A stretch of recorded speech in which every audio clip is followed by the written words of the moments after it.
Hello and welcome to the Robot Podcast. I'm Fran Scott, scientist, maker, and massive engineering fan. Every week, we'll be finding out how robots are pushing the boundaries and exploring the exciting future that robots can bring. From 3D printing buildings to simulated factories, from robots in education to those working in our retail warehouses, technology is completely transforming our everyday tasks and leading us towards a more innovative future.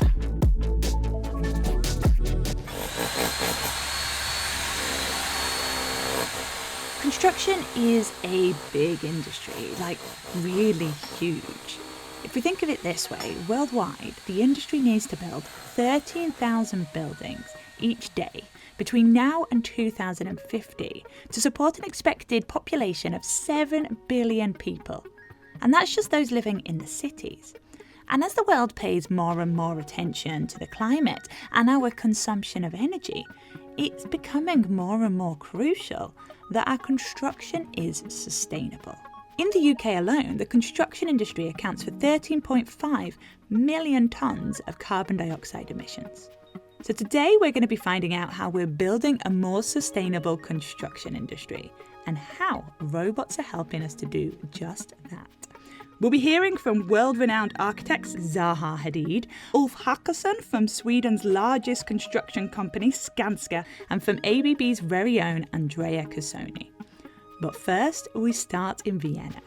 Daniela Mitterberger is an architect. She runs an architecture practice called MAEID and is doing a PhD in human-machine collaboration in computational design and robotic fabrication. She is part of the team behind Magic Queen, and this was an installation at the 2021 Venice Biennale, and it's a 3D printed landscape cared for by a robotic gardener. You heard that, a robotic gardener. Now here's Daniela to talk more about what exactly is possible when you get robots involved in garden maintenance. Magic Queen is a research on soil 3D printing. The most important thing with the Magic Queen is it has two key focus areas. The first focus area is sustainable fabrication. That means robotic sustainable fabrication with novel material systems that are entirely biodegradable. And the second big part of the Magic Queen is how this living material then sustains throughout after the process of fabricating. So also how we can integrate robots or machines in the building itself to sustain the building. Both of these things together discuss our relationship with nature, but also the relationship between technology and nature, and how through combining these two things we kind of develop a new natural system. So it's quite interesting. So the robotic gardener is the same robot that also fabricated it. So we like to switch the roles from the one who's fabricating it to the one who's taking care of the structure. In the caretaking moment, the robot is equipped with a machine vision system where we use machine learning algorithms to detect growth or cracks on the structure. At the same time, this algorithm is also able to detect humans and audience that are surrounding the structure. The robot is, besides the observation of the structure, is also watering it in specific areas. By this, the robot is actually supporting the growth of specific plant species that were already integrated in the substrate or in the soil, and supporting the growth of the overall structure. The interesting thing with robots is that freedom when it comes to digital fabrication and when it comes to forms or aesthetics. Another big factor of robots is on-site fabrication. That means same thing as we did in the Biennale was we just brought the robots. The soil is coming directly from there. And this, I think, also shows this advantage of saying we need the tool. The tool is the robot. All the building materials we find directly on site, which means we didn't need to transport anything. This means we produced an installation with almost zero waste. And this is something that shows all the potential that we can have with biomaterials and robots, because we can stay and have all the advantages of digital fabrication and at the same time produce sustainable architecture. Hang on. So Magic Queen has built structure out of soil, right? So, I don't know, is there some kind of future where we can actually just all live in houses that are sort of managed and maintained by a robot. That's exactly the beauty of soil. You take what you have on site, you can build it even by yourself if you have a robot. And you can extend or decrease the size of your building according to what you need. And this flexibility is something that these novel materials allow us to do, and novel tools. So it would be nice if everyone had have a robot. You have a construction system. It's a tool that an inhabitant could use to extend or decrease the size of an architecture. I really like that idea, and I can just imagine, I don't know, using a robot that could build me an extra room in my house when guests come over for the festive season. Then when it's all done and New Year's on the way, they can take it down again. Brilliant. Before we get to that stage though, right, it's important to understand why it's so crucial for the sustainability of construction to be taken seriously. Andrea Cassoni is Managing Director of Robotics and Discrete Automation at ABB. And I started by asking what exactly the situation in the construction industry is at this very moment. Well, the situation is complicated, I would say, Fran. It looks actually like almost a perfect storm. Well, first of all, construction is a huge industry. It's an industry which counts for something like 14% of global GDP. So it's huge. And it has a number of challenges. First of all, people are getting more and more into cities. So the phenomenon called urbanization, right? There are estimates that says that something like 68% of the world population will be living in cities by 2050. So this gives a scale of the amount of buildings that we will need to host all these people in cities, in urban environment, right? Mm-hmm. So on one side, there is a booming market. On the other side, this industry is a major consumer of energy, all across the value chain, from the way you build a house or a building in general to the way a house or a building operates. Buildings account for 40% of global energy use. And at the same time, there are other challenges like workforce in that industry, health and safety in that industry. So it's challenging and very fascinating. So talk us through as to how robotics will help in the construction industry. In a number of ways. But I would say the fundamental one will be to support prefabrication. Prefabrication, so that's the sort of the building of things off-site and then just bringing on ready-made builds? Exactly. So the creation of part of the buildings off-site. Mm-hmm. We're talking about entire rooms, complete structures, not just, some components. And to picture this, imagine, for example, an hotel. I think that's very easy to be pictured. Hotels have all same rooms, all same bathrooms. Definitely, you can make them in a factory, finish them, ship them to site, and stack one on top of the others. Of course, then you need to joint it, but that's how buildings can be made. So you're not just talking about a prefabricated wall, you're talking about an entire room. An entire room with walls, ceiling, flooring. Yes, absolutely. Doors, windows, definitely. And then the connection between the various volumetric units. Now, once you move from site, from the construction site, open air, in weather, to factory-like environment, or actually to a factory, many things changes. You can definitely use automation. You can control your process in a completely different way, and you definitely reduce significantly the amount of waste. And this is very, very sustainable. So are these buildings, do they exist at the moment, or is it just a concept? No, they exist. We have already factories now building units, which actually get finished in the factory and then get shipped and stacked one on top of the others. By the way, we are evaluating a very important dimension of the future construction, which is prefabrication. It's not the only one. Automation will come also in other areas, and in some cases also on-site, although this is more complicated because of the variables.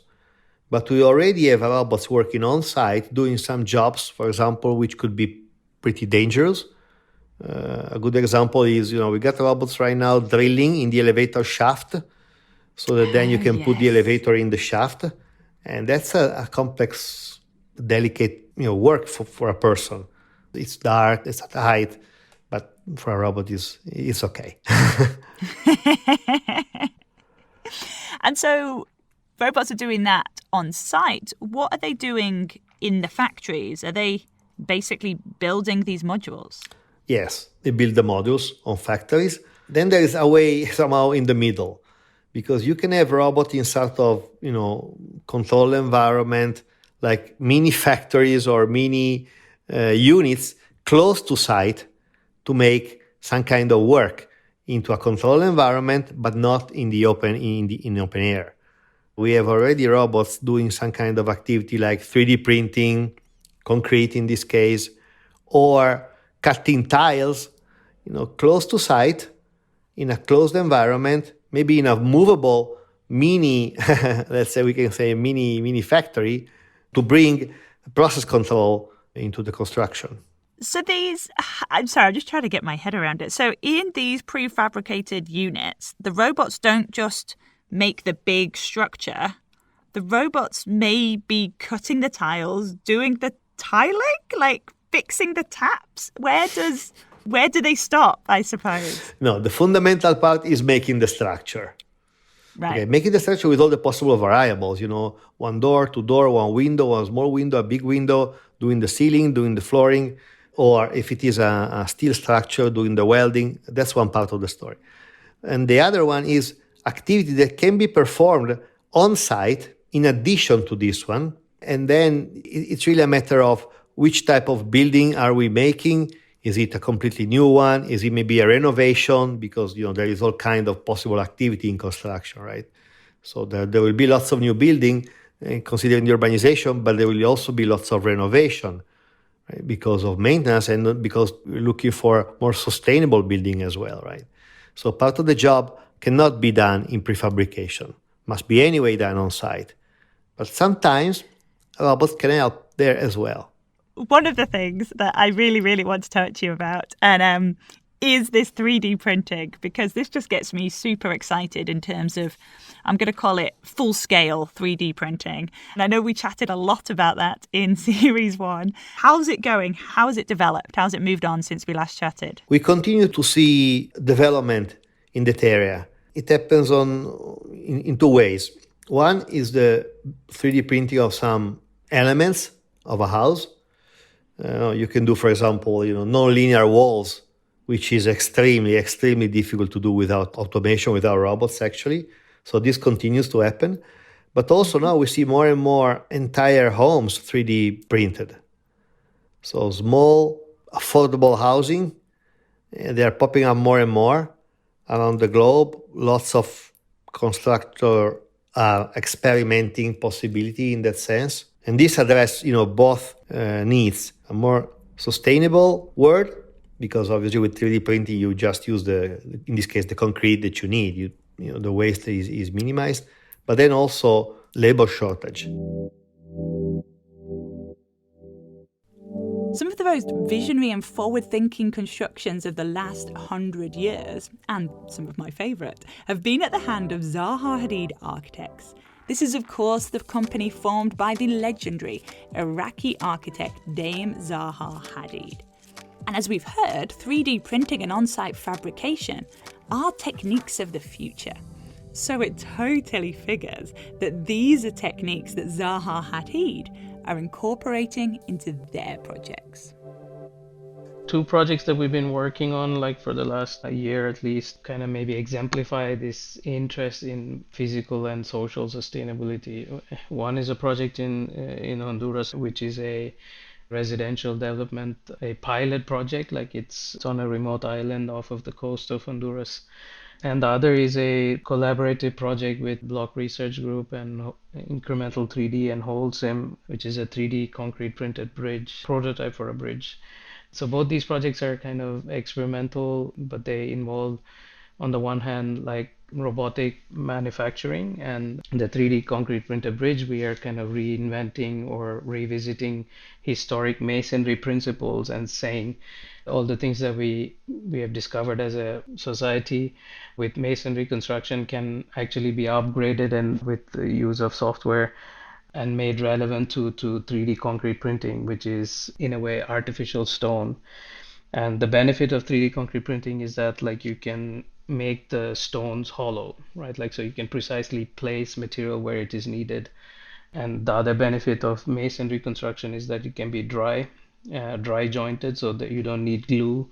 So it can be reassembled, disassembled and reused, or reassembled elsewhere. Additionally, this kind of masonry analogy also ensures that like the recyclability is also improved. So because typically in concrete, the biggest problem of recycling concrete is its mixture with steel. So like in this particular bridge project, we have separated concrete from steel in the structural design, so which means that the concrete can be easily recycled and so can the steel. And potentially we could also use low strength concrete if it were 3D printable, for example. So that's the 3D printed bridge project that like tries to exemplify these principles of integrated design and how that is instrumental and critical to achieve sustainable goals. And the Honduras side, like we get the users to participate in configuring their houses. So that means that they have input into the design. And so that should make the project relevant or kind of sustainable in that sense, because we are designing with the end user in mind. So there's no surprises between what the user wants and what they get in the end, which is typically not the case in most residential buildings because the users barely have any input. And then on the construction side, we are working with the client and the client side company that they've instituted, so-called circular factory, which is basically importing robots and using local timber and also local skills, labor skills in timber construction and concrete construction. So it's a hybrid, like robot machine, human machine process of manufacturing and assembly. Me being me, I wanted to find out more about the projects ABB have been working on. So I spoke to Ulf Hakansson of Skanska, Sweden. But my first question was one that you probably have too. Who are Skanska Sweden? Skanska's slogan in the old days was "We build everything everywhere." And in those days we had what we called Skanska International, which built dams and airports and hospitals all over the world. Skanska Sweden is doing whatever is going on in Sweden. We do everything there. It's civil engineering, roads, harbors, railway, and so on. And then we do buildings, hospitals, schools, residential, and so on. So a little bit of everything. Gosh, yeah, that is quite a range. Yeah, and we are the biggest construction company in Sweden, and we are one of the biggest in the world. So, could you name drop some of the projects that you've worked on, or that Skanska Sweden has worked on? One that we are proud of is, of course, LaGuardia Airport in New York. In Sweden, we built the Karolinska Hospital, which is Sweden's largest hospital. That sounds fantastic, and such a range, because building a hospital is so different to building a bridge, to building a modular home. Wow. Oh, yes. So take me back a bit, and when did you start working with ABB and why? Okay, it goes back to end of 2014, where we realized that the word of getting the construction industry to be more efficient has been out there for a long time. And our solution to efficiency was to start using robots in the production. And it started with a project, the Stockholm Ring Road, which is now finalized, where we were manufacturing, rebar cages, the steel that goes into concrete structures. So what we did was we manufactured those rebar cages on site, but manually. Mm-hmm. And by just doing that, instead of buying bar by bar, I think we reduced the time by 6 months or something. Then the idea was born to, why don't we on site build these things, but with robots instead of human beings? Because normally these cages, they're made off-site and then brought on, aren't they? Yes, that's one way of doing it. But that's not very environmental friendly, because you transport then these big cages, which is basically transporting air by ship and by trucks. It happens, but mostly you buy each steel piece by piece, and then you mount them on site manually. Okay. And that's where the robots came in. Yeah, which is very extremely time consuming and also a bad environment for people to work in. We saw that we could win a lot of time, and one should also remember that manufacturing these rebar cages for any concrete structure, in this case it was a concrete tunnel, but it could be houses or whatever needs reinforcement. It's always on the critical line. Mm-hmm. So it's always time critical, this type of work. From the experience from that project and the knowledge that this is always time critical, we started looking at rebar cages. So that's the reason. And then, of course, we wanted to have robots involved, so it was quite naturally to go to ABB. We have a strong collaboration with ABB in other fields. I mean, we build buildings for them and they sell things to us. So we have been working with them for a long time. So it was quite natural to go to ABB. They then pointed out on university in Västerås, which is called Mälardalens högskola. They have a center of excellence called Robotdalen, which means Robot Valley in Swedish. They also had people from ABB working at that center of excellence. ABB then pointed at them and said, why don't you collaborate with them? Because there we also have ABB personnel. And that's how it started. It's been extremely successful, I would say. Mm-hmm. We've been good friends since 2015, I think it is. You are developing with your partners robots that can construct rebar cages. What else could robots do in the construction world, and what else are they doing? Well, I think you see more and more drilling robots that, let's say you make a concrete building and you don't make any holes while you are building it. So instead you would send the robot into the building at night, drilling whatever holes you need in the walls or in the ceiling or in the floor. So that's already taking place now. It's quite common. And that'll be done by robots because, well, drilling, it's quite a slow process, it's quite monotonous, and it's quite dusty, and plus the holes can be precisely programmed, I suppose. Yes, and sometimes working at heights, which is good for the robots to do that. Another work that I know ABB are working with is mounting wood for wooden houses, trusses and so on. I mean, that's already taking place today. Placing of bricks, placing of tiles on floors or on walls. When it comes to tunneling, also drilling holes in tunnels is a good place for robots to be used. So the future does look incredibly bright, and there's just so much scope for robotics to be used to help the construction industry become sustainable. But what does the future hold? What are the biggest challenges as we move into this new era of construction? It was something I put to ABB's Andrea Cassoni for the final word.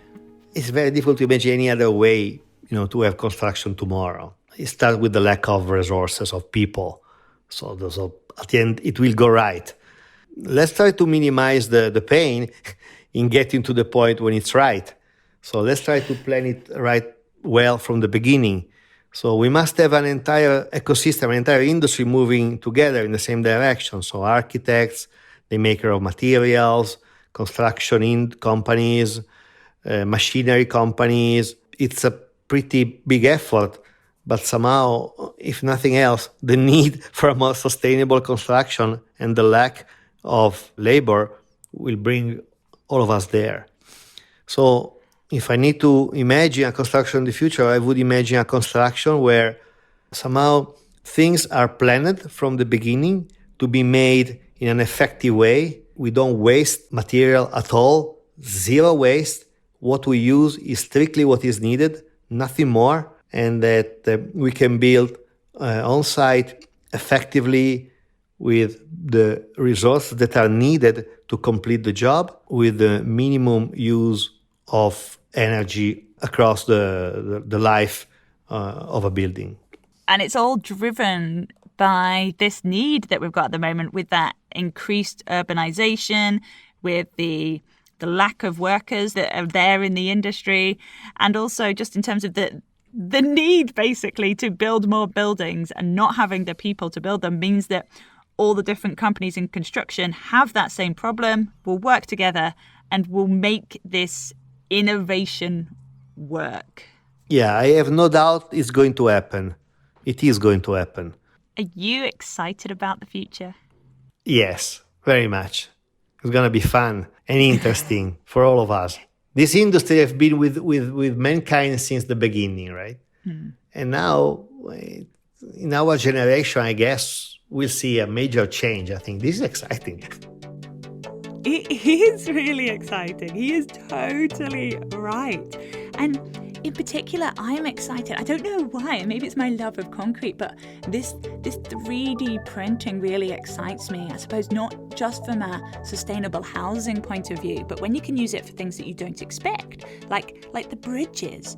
It's just absolutely mind-blowing, and I can't wait to see where it goes. But I suppose I am going to have to wait, because that is it for this week's episode. A massive thank you to Daniela Mitterberger, Andrea Cassoni, Shajay Bhooshan and Ulf Hakansson. Next week is all about education. How are robots transforming how students learn and preparing them for the world of work? Well, you'll find out next week. I'm Fran Scott. This is the Robot Podcast, which is a fresh air production for ABB. Follow or subscribe now for free wherever you get your podcasts so you don't miss an episode. Part of the ABB Decoded series.